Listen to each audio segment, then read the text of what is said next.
Today we're going to explore the following: results or excuses. Your choice. Which will you deliver? Take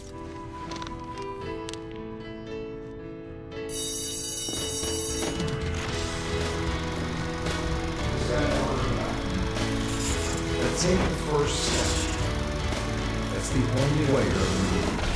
Have you ever found yourself overwhelmed with commitments that you've made to the point where you follow through on almost none of them? Commitments to others, or maybe even commitments to yourself. Example, commitments to assignments, to getting things done at work, commitments to your family, commitments to quitting smoking or going on a diet, exercising. There was a point in my life where I was so scared of disappointing other people, I would say yes to everything that people asked me to do, knowing that there were only 24 hours in a day and there was no way I was going to be able to accomplish it all. But I did not want to disappoint people, so I would say yes. And then I would only follow through on probably less than 20% of what I committed to. But I thought I was a good guy because when people asked, I would say, absolutely, I'll do that. And I had a friend call me on it because I had committed to him that I would come to his house and help him out with things. And I would call him that I was running late, and that running late would turn into being hours late. And he really just stepped up and said, you know what? I am not asking you anymore because you don't keep your word. And that was a slap in the face for me, a good slap.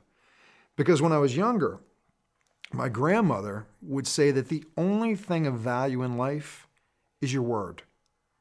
It's the only thing that people really judge you by. It's not your intentions, it's your actions, your follow through.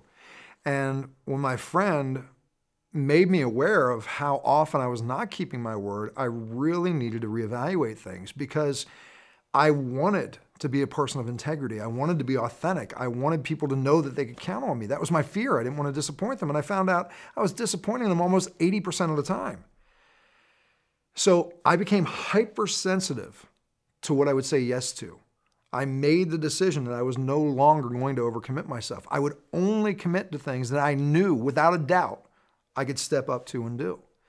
And it got to the point of some people thought I was absolutely silly with it because they would say, can you pick me up at the airport on Thursday? I'd say, ask me on Thursday.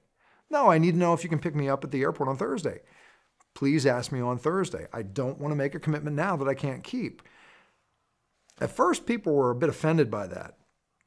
Over time, people learned that the only thing that I would commit to, if I told them I was going to do it, they had no doubt in their mind that I was going to follow through on it and do it. It changed my perceptions about myself. It changed others' perceptions about me.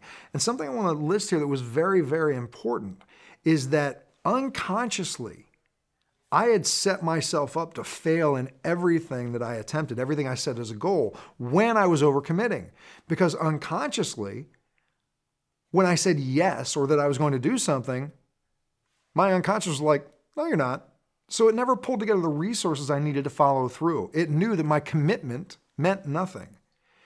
So what I want to ask you to do is for the next week, the next 7 days, become hypersensitive to what you do commit to and only commit to things that you know you can follow through on. Stay away from saying yes just to get somebody off your back. Stay away from saying yes just to avoid getting into a deeper discussion of why you can't do it. Only commit to what you can follow through on. Again, results or excuses. It is your choice. Which will you deliver? Look forward to seeing you again soon.